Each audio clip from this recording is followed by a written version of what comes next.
It's Tom Cruise's Oblivion about Alton Towers. Answer me this, answer me this. Does Jordan still yearn for the toes of Dane Bowers? Answer me this, answer me this. Helen and Ollie, Isy Suttie. answer me this. That's right, she's here. Dobby from Peep Show, Esther from Shameless, Isy Suttie from Isy Suttie's various live events, the woman who shared a tent with me at Latitude Festival 2006, Isy Suttie. Hello. Welcome to Answer Me This, Izzy. Thank you. Well, of course, we're not the only people who are excited that you're here, Izzy. The listeners are as well. Mike has tweeted in to say, Isy Suttie on Answer Me This. She's my allowed celebrity shag. What's his name? Mikey. His name's Mike Stoner1 on Twitter, yeah. Is he on your list of allowed Twitter shags? I don't think he is. I don't know if I've got one. You do have a boyfriend, don't you? I do have a boyfriend. So it's important that you negotiate with him the people on Twitter that you're allowed to have affairs with. Yeah, I'll go and address it immediately. Have you ever had that discussion, in fact, with your boyfriend, that whole celebrity shag business? No. What is it? Is it like... Well, you're all allowed one, aren't you? You're allowed one. Or you five. can't cheat. Yeah. Well, in the case of the boy band, does that count as one? I don't know.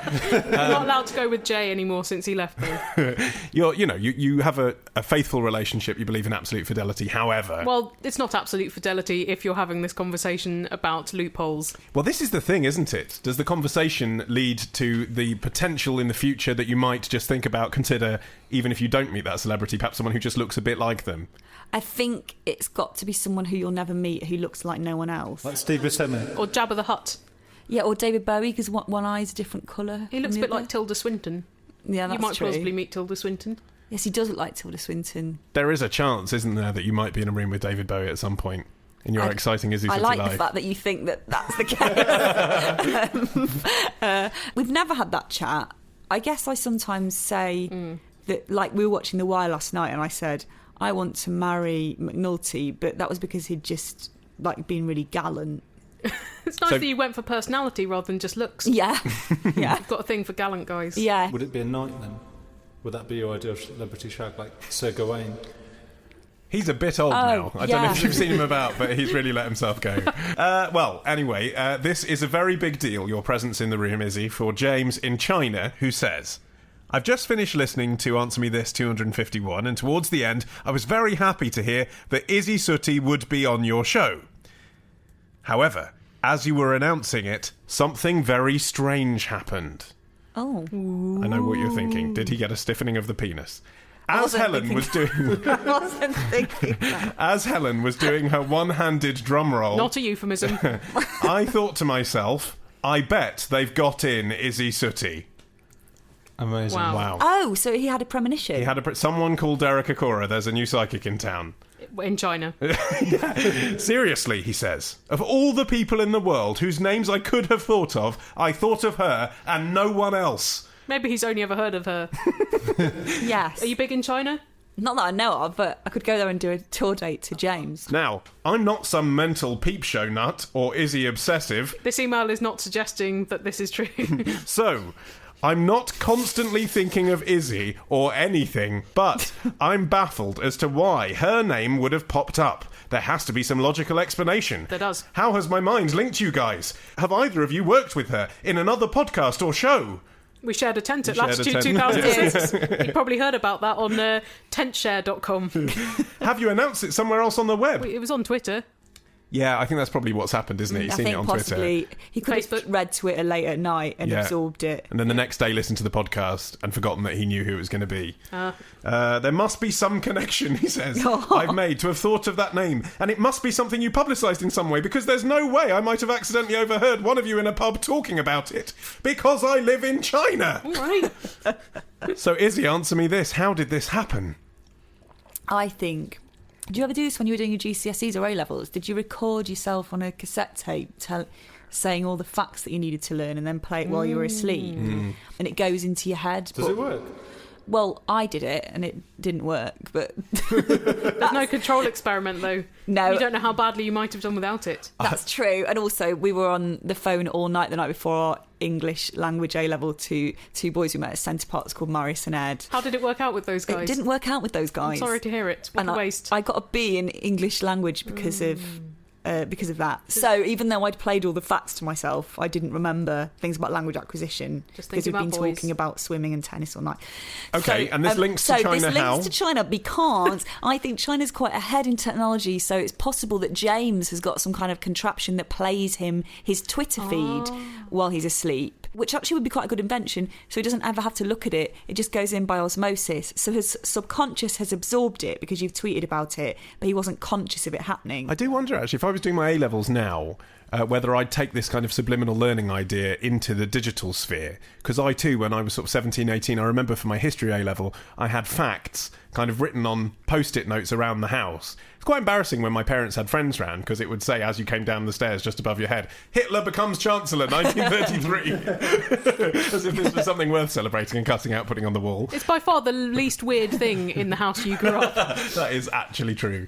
Clowns everywhere. Well, Izzy, another thing that we were talking about on the show last week is auditions, and Ahmed from Leicester has written in to say, the conversation about auditions last week got me thinking about casting calls. When a casting director is looking for someone who fits a particular negative stereotype, what do they put in the casting call? They can't possibly write unattractive geeky guy, fat girl, or shifty paedophile looking type, can they? Is he talking about the cast of Answer Me This? Shut up. So, Izzy, answer me this. What do they write in these situations? I know what he means. Sometimes to save people's ego or feelings, they say, like, Roseanne Barr type. Or, how is that pulling any punches? but I suppose then it's like one step removed from going... Fat, middle-aged, angry woman. Yeah, because also she's very funny. So it's like And you go, successful. oh, okay, she's funny and successful. So I think it kind of coats it in a... But sometimes they go too far and they're like, think Mackenzie Crook crossed with a squirrel. And Poor Mackenzie Crook being the touchstone. or Have you sometimes ever I had say one no. that says, Isy Suttie type? No, but someone told me that they'd read that, and then but they hadn't wanted to audition me. Oh. That's so weird, isn't it? Yeah. Yeah, but Isy Suttie's a bit old for the Isy Suttie type. Yeah, exactly. Have you She seen is. that? There's that Bruce Campbell thing, isn't there? There's like the 5 stages of acting, which is like, who is Bruce Campbell? Get me Bruce Campbell. Get me Bruce Campbell type. Get me a younger Bruce Campbell type. Who is Bruce Campbell? That's utterly brilliant. And when you got the call for Dobby and Peep Show, was there a type written out? I remember it said, doesn't seem attractive at first, but we can ugly Betty this. I remember it said that. I recently signed up to a new agent, and they did that thing where they fill in a form with all your physical details. It's like eyes blue, accents you can do. I had to do one for club size. I was like, how am I going to define that out? But then they were going to do physical build, and I was like, well, there's plump on there, put plump. And they're like, no. And they put curvy. I was like, no, but I am plump. So if I turn up to a casting, and they're like, oh, she's plump, we're asking for curvy. There must be fewer people looking for the plump roles. Surely. I'd say you were curvy rather My than stomach plump. curves out. Can I point out at this stage that I'm the only person on this podcast without an agent, and I am seeking representation. I can Legal play representation. I can play geeky or tubby.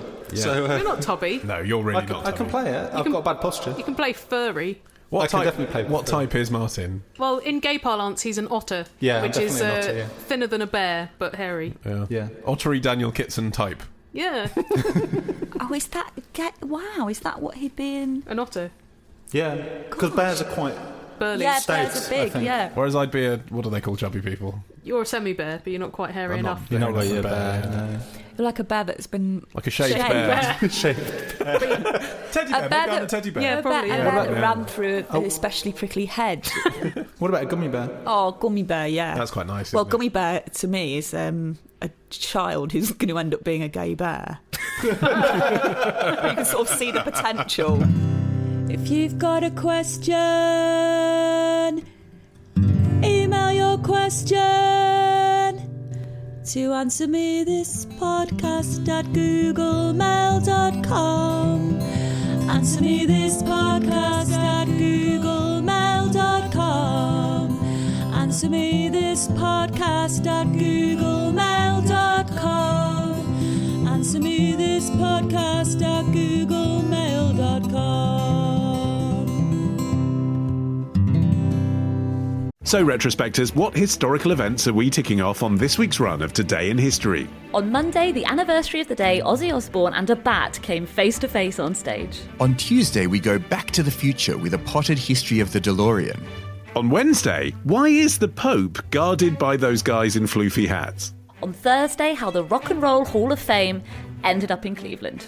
And on Friday, was Henry VIII really an asshole, or was it just the result of a jousting accident? We discuss this and more on Today in History with the Retrospectors. 10 minutes each weekday, wherever you get your podcasts. So, Izzy, now that you're warmed up into your Answer Me This experience, are you enjoying it? Yeah. Well, good, because that puts you way above our last Answer Me This guest, Jackie Mason. Did you really have Jackie Mason on? We had Jackie Mason on. See, she's impressed. It was a good booking. I'm very impressed with that. He was not impressed with us. Yeah. He was not into it at all. He didn't Did know he give you who Ferrero Rochers? No! He gave us nothing but disdain. He didn't come to the AMT Towers. We went to him. I think the stairs would have killed him. He didn't know who you were or what the internet is. So Or why I we don't were think there. He was best pleased with it. I agree with you, though. It's cool to interview a living legend before he becomes a dead legend, I isn't mean, it? God, Jackie Yeah. Mason, that's massive. Yeah, he just didn't really. He was Wasn't not really keen. into it. Not keen. Yeah. Did you do a jingle? No. Actually, no, he did a little sting. Yeah, but he was always... I've just been on the whole Ollie show. Don't ask me why, but I have. Something like that. But he was Right, holding the okay. mic against his chest, so you couldn't really hear it, and there was this sort of knocking sound as well. You would think an industry professional such as he, if he was making such an error, it would have been deliberate sabotage. Very difficult, isn't it? How do you tell a veteran stand-up of so many decades standing that he's holding the microphone wrong? You can't. You can't, no. Time for a question of food now from Sarah, who says, I was making a bagel with cream cheese and jam for breakfast. Mm-hmm. Yeah, I agree. Izzy just made a face That's a of classic repulsion. American breakfast. Is isn't it? Cream cheese and jam, yeah. Ugh. I've had that. Well, of course, they would call it jelly. And I must have been distracted, she says, because what I thought was a bottle of jam turned out to be sweet pepper and ancho chili spread. The clash between... I think that's a nicer taste. That still work. She But says maybe the- not first thing. The clash between the taste I was expecting and what it actually tasted like almost made me throw up in fear and surprise. All right. Steady. So, Izzy, answer me this. Have you ever accidentally eaten anything that made you this specific kind of sick?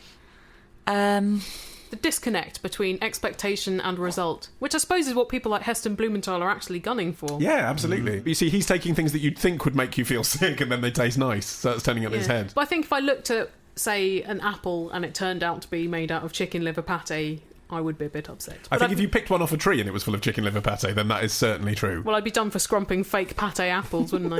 It would be worth making a fake pate apple and then watching with binoculars to see someone steal it from an orchard. I can't think of... I went to that restaurant Dans le Noir in Is that East London. the pitch black place? Yeah, it's quite a weird experience. All the waiters are blind and it's pitch black in there, and so you get led to your table by a blind waiter or waitress. You hold your hand onto the shoulder of the person in front of you, and you all go in a big line with other people who are going to sit down, and then the blind waiter or waitress, I don't have to keep saying blind, the waiter or waitress says, you sit here, this is your seat. And I sat on someone's knee. I sat on a man's knee. So that was the first thing. It's very weird. You're sort of packed in. I thought, so you can write... Anyway, this is a long way of telling you that That's you don't know fine. what you're I'm going to enjoying eat. the detail, yeah. It's a Sorry, but surprise why do you not menu. know what you're... I can understand why the blind waiters don't know what you're going to eat, Because it's but meant why to do all you be not... about sensory surprise. Yeah, so you can choose either meat, vegetarian, or surprise. Like on a plane.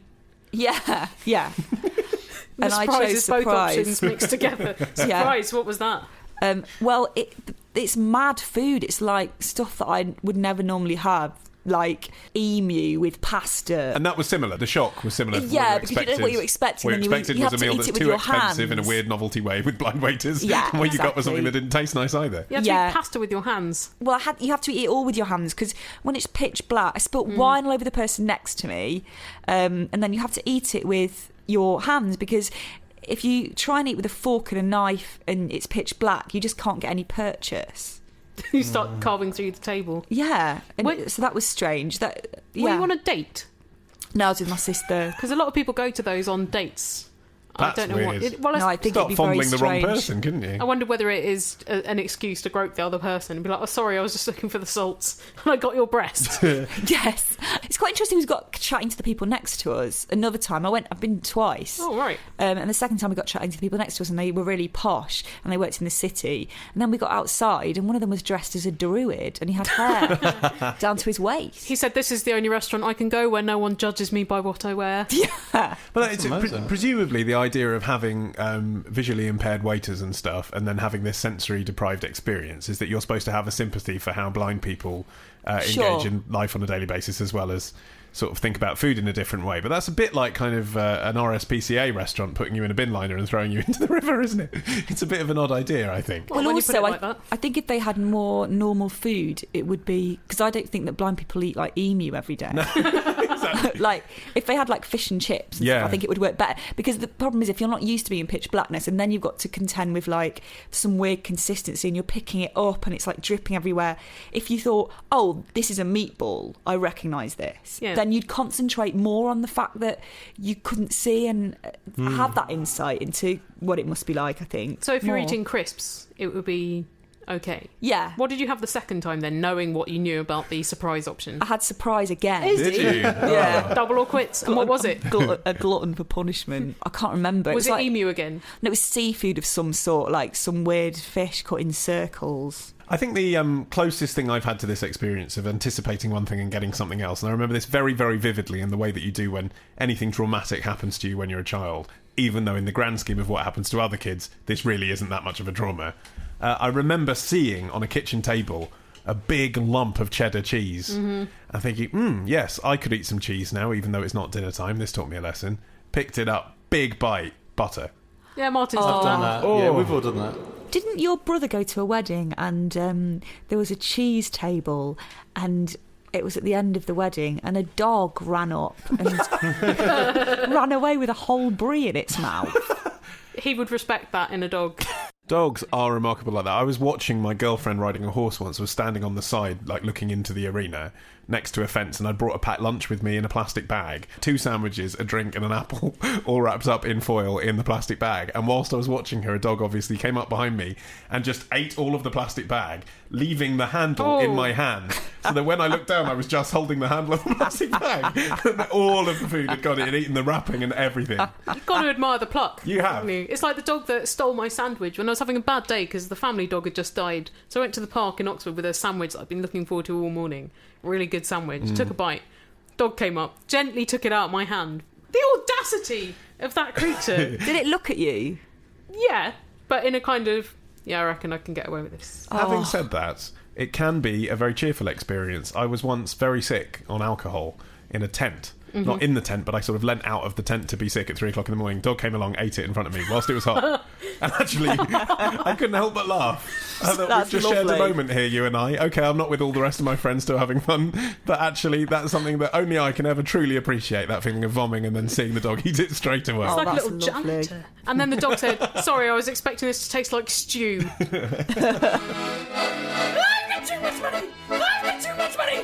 But announce me this satchel, or announce me this apron. I've still got too much money! I've still got too much money!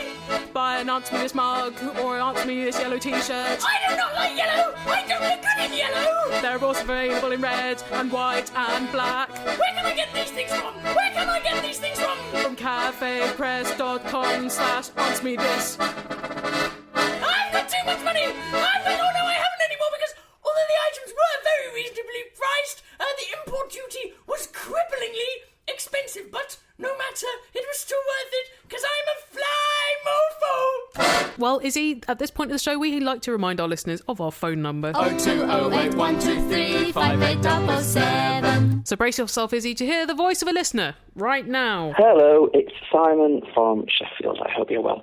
Helen and Ollie, answer me this. Why do some people, and I include myself in this bracket, slap their thigh when something really funny happens? Izzy, as a popular and funny comedian, you must have seen rooms full of people all slapping their thighs in unison. They remain stony-faced for some reason. Yeah, slap their thighs in unison. Are you sure that you didn't go to a line dance instead of a comedy? Do you have an involuntary laughter reaction like this, though? Like it's not thigh slapping. For some people, it's rubbing their knees. I think I sort of quite violently move my head backwards and forwards. Yeah. I was with Sean Walsh the other day. He's another stand-up. He runs away when he laughs. It's beautiful. When you really make him laugh, he runs to the other side of the room and runs back, just pissing himself amazing, laughing the whole yeah. time. And he gets some exercise. Yeah, exactly. Interesting psychological thing, though, isn't it? Running away from the laugh. Like not wanting to be seen, not wanting to be shamed laughing, Odd possibly. for a comedian, isn't Well, it? he carries on looking at you, though. It's not like it's just brilliant. It's fall like over things. quite childlike. I like it when people genuinely clutch their tummies and do a kind of Yes. ho, ho, ho. My grandmother's new boyfriend, yes, she has one, sorry, chaps, does this thing where he just does one single... Ah! That's really weird. How does she feel about that? Well, I've never spoken to her about it. It just feels like a niche thing. Maybe that will annoy her once they've already had this sort of fresh, exciting period at the beginning of a relationship. Yeah. But when you're sitting in a restaurant, everyone at the table's laughing, ha ha ha, and he just puts his head back, ha! He might apply that to all areas of his life. Like Just one single strong ejaculation. Well, I was thinking if he was cleaning Ask your something, grandma. but If he was cleaning something. like, well, imagine like, it might be very methodical. Like instead of sort of, if he was, I'm trying to get a stain off the bath. Instead of just scrubbing the stain really slowly and delicately, he'd probably just do firm one push. single. You know, if he's slicing bread, he just does one single chop. yes, rather than- yeah. Then they have Sorry. 2 massive slices of bread. Yeah, What's the point of that? it's a bad method, but it's his way. It's efficient laughter, though, isn't it, in a way? If you're going to get a noise out, do it strong, do it loud. Do you think he just does Yeah. one sob when he cries? Ask your grandma, I'd be interested to know. But anyway, I wonder whether the thigh thing is just the need to create even more noise than you're already doing laughing because you're enjoying it so much. It could be. Maybe it's to do with Glee as well. Like I've never slapped my thigh whilst watching Glee. No, I've just put my hand in my pants. Oh, Autotune really does it for me. they're playing children. Oh, barely, come on. Anyway, Izzy, here is a question from Gemma and Molly in Manchester. Okay. They say, shortly after moving into our rented house in Manchester last November, we noticed a number of tea bags in the backyard.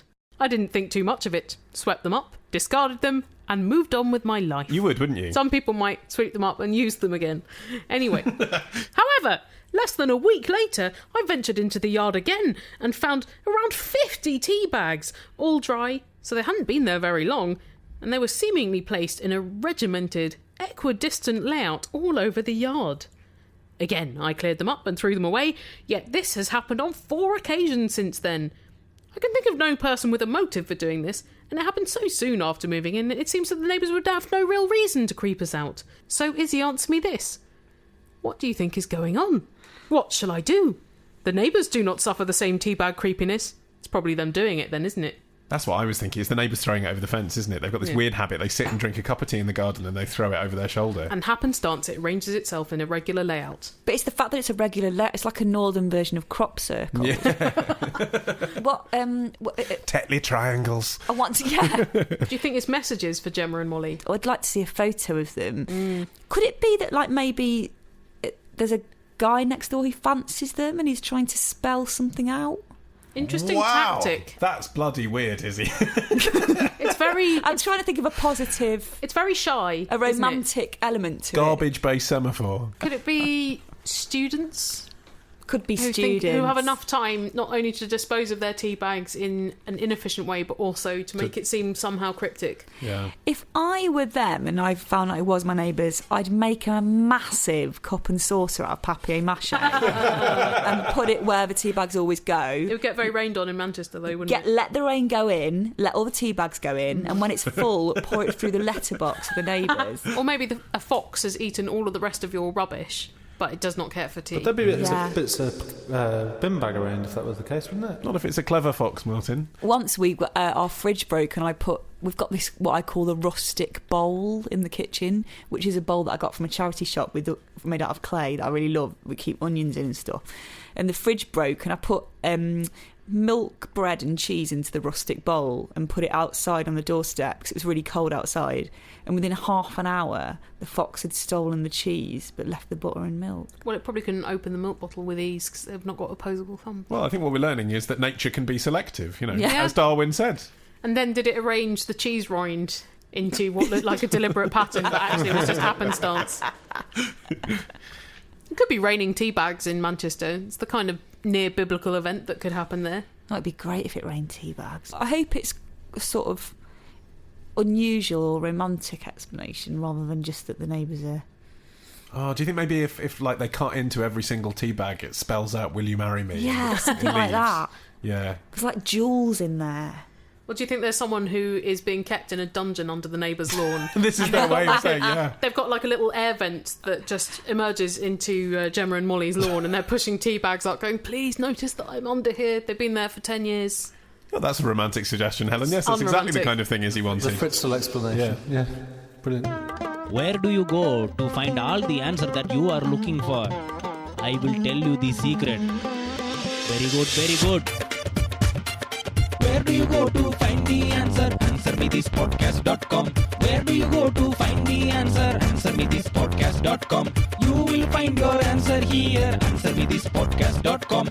You will find your answer here. AnswerMeThisPodcast.com. Well, here's a question from Richard, who is 27 and from London. Got a mental picture of him? I've got one. Okay. He says, recently I've noticed a dancing fox, Barbara Windsor dressed as a princess, and topless Muscle Mary gay guys on the side of buses, all promoting online bingo. With real bingo, the fun is the person calling out the numbers and doing as many cards as possible. But Izzy, answer me this. What is online bingo about? It sounds like the most boring thing you could possibly conceive of to do on your computer or phone. I've never played online bingo, but I did used to go to normal bingo. Tell us more. In Catford and Lewisham. Why? Because it was so much fun What and a really good happens? night out. You go there and you can have your dinner there, you get a tray. Food at a and- bingo hall, I bet Okay, is magnificent. Yeah, it's Let's good. gloss over the food and the tray. I imagine that alcohol has something to do with maybe this is why it might be more fun as the night goes on, Yeah, just you have looking a at numbers pint on a sheet. But it's quite exhilarating, as Richard may know. If you're playing... So you can either play, like, one table... or one game. So when, like, for instance, if the big caller goes like 32, you look on one grid for 32. However, you can play up to, at least you could then, I think, 6 tables or games at any time. So when they call 32, you've got to quickly check 6 grids for 32. This sounds like a maths class. This doesn't sound fun so far. It's so much fun. I'm Really? telling you, the buzz that you get when you're one number off, I can't explain it in words. It sounds like speed. It sounds like speed admin. I suppose I went when I was a very poor graduate, and the prospect of winning money. So have you ever won anything? No, I've not won anything Not at bingo. even I did do a half tour of Cinderella around bingo halls. Who did you play? I played the fairy godmother. It was my first job in 2000, and I lived in Blackburn. And our rent was £30 a week. And Blackburn's a great place. And we got to know the locals and went to the pub a lot, but we had to do like 3 shows a day of Cinderella in bingo halls and prison offices, like social clubs and caravan parks and stuff. So we used to get to the bingo hall and they'd all turn up for bingo, and then we'd come on and go, "Hello, I'm Buttons." All have their dabbers out ready and really pissed off. Yeah, because you don't want to be distracted while you're playing bingo. No, So and you're you playing don't. Well, to win. and bingo wasn't even going on that night. They were going to get Cinderella instead of bingo. See, what you should have done is handed out cards for like panto bingo. Yes, So for we should- every "oh no you're not," Yeah. and It's every "he's behind behind you," you. yeah, That's get a tick. so right. That's a really good idea, you Yeah. know. You should It's not a patent bad that. idea, is it? I bought a heater off a prisoner because our house was so cold and we were 4 of us sharing a room. Oh, I'm sure he really felt sorry for you. with all that freedom I have, opening the door all the time, it gets really cold in my house. I think it might have been a prison officer, not a prisoner. Okay. Presumably drinking whilst you're playing bingo is dangerous as well, because you might inaccurately dab. Yes, very true. So- you shouldn't get too drunk. You shouldn't have more than a pint.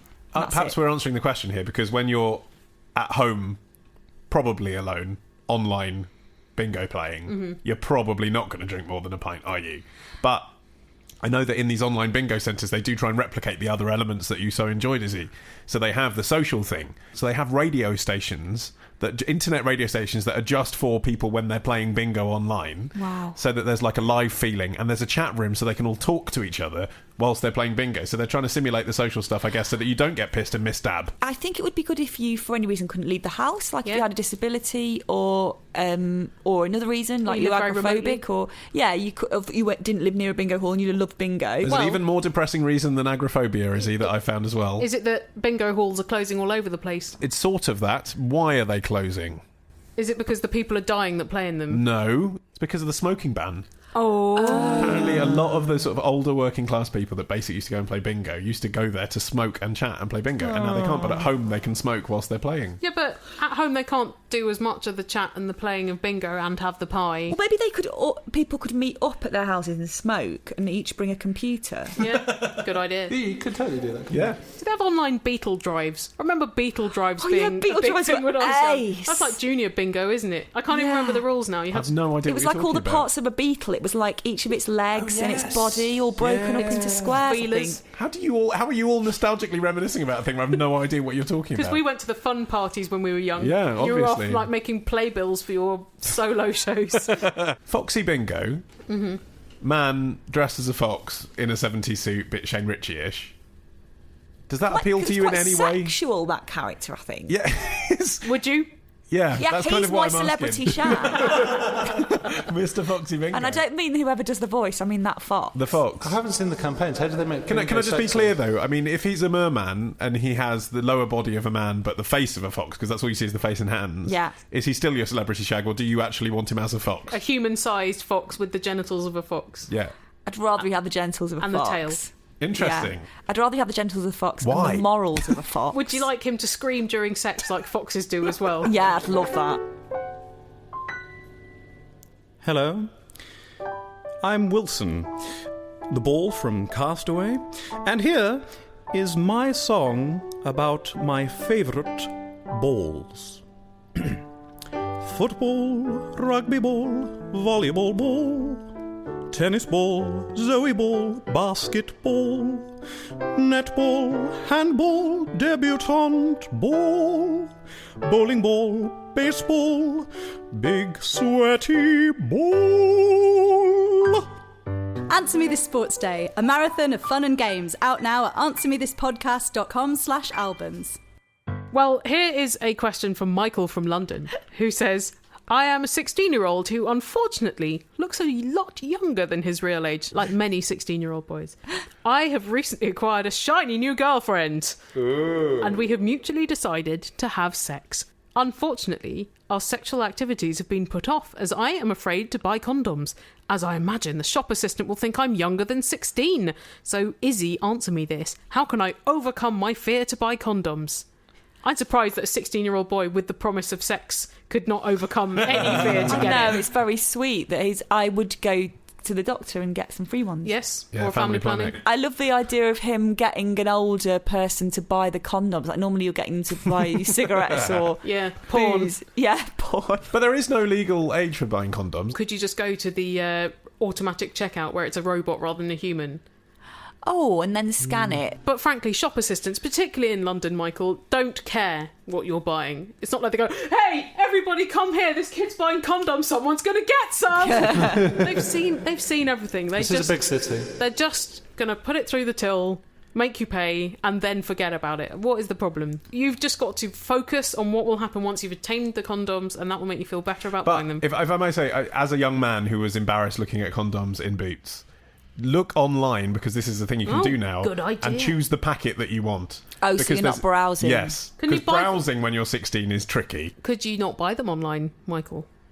Well, no, because you need to be over 18 to have a credit card usually, don't you? Maybe he could send a postal order. The other option is that he could dress as Spider-Man. If there's no age limit, he could wear a mask. I think it's weirder a guy dressed as Spider-Man buying condoms. I think Yeah. that's going to attract more attention. I was in a shop recently and a man came in wearing a superhero suit, including the full face mask, and he was carrying a bucket because he was collecting for charity, but the shop assistant was petrified that he was a burglar because he was wearing a mask. Gosh, Yeah. yeah. So don't go for the mask if that is your option, but then it does diminish the look. Here's a question from Steve in Northamptonshire who says, when my wife achieves orgasm, she frequently faints afterwards. Izzy, answer me this. Is this normal? Or do I just have magic fingers? Magic fingers. Like in Yeah. the Roald Dahl story, the magic fingers. And then I saw red, and my wife had an orgasm and fainted. And then she turned into a swan. I've never heard of this before, but it sounds like he must be pretty good. It could just be that the blood has rushed out of her head. Maybe she's got some sort of illness. Or maybe- This is an early sign if she's passing out. Maybe she's having sex in a position that means her circulation is disrupted. If she's jogging. If Steve's into that kind of sex where you throttle the person lightly as you reach climax, then I can understand why this is happening. I wonder how long she's out for. You seem to be a bit troubled by the lack of information provided by our listeners. I just wanted to know more so that I could give more good advice. Not because you're a voyeur or a vampire No, for other people's misery. That's just a bonus. Yeah, but I like the fact that you've put in effort throughout the entire podcast, Izzy, to really try and give the best advice. You know, not to just give an off-the-cuff remark, but to actually consider real people and their real problems and their real lives and how you can help. These are real people, aren't It is, yes, and we often think of them merely as punchlines to our plot, but what a refreshing take on the format, Izzy. We hope you've enjoyed it, listeners, and you feel very much nourished emotionally. And if you'd like to be nourished with more noise from Izzy, you can tune into Radio 4 very shortly, we understand. Yes, you can tune into Radio 4 from the 30th of April at 6:30. What is the name of your show? It's called Isy Suttie's Love Letters. Okay, so you're not solving other people's problems, but they may find succour somewhere in the material anyway. Yes, indeed, my friend. And if people want to find out more about the work of Isy Suttie and maybe some of your live performances, where can they go to discover this information? They can follow me on Twitter at Isy Suttie. Mm-hmm. I've got a website, but I don't ever update it. Nice when people are honest about these things. Anyway, listeners, I'm afraid there will be no Isy Suttie next week, but we'll still be here. Yeah, if that will suffice. So please send us your questions via email, phone or Skype. All of our contact details are on our website, AnswerMeThisPodcast.com, which we do update regularly, unlike IsySuttie.com. And even more regularly, or sometimes just as regularly as that, we also update our Facebook page and our Twitter handle as well, at Helen and Ollie. So check out updates on that. At Martin Austria. Well, I mean, that's at your discretion. That's very much optional. Yeah, egg chat. And we will see you with more questions and just us, not Izzy, next week. Bye. Helen and Ollie.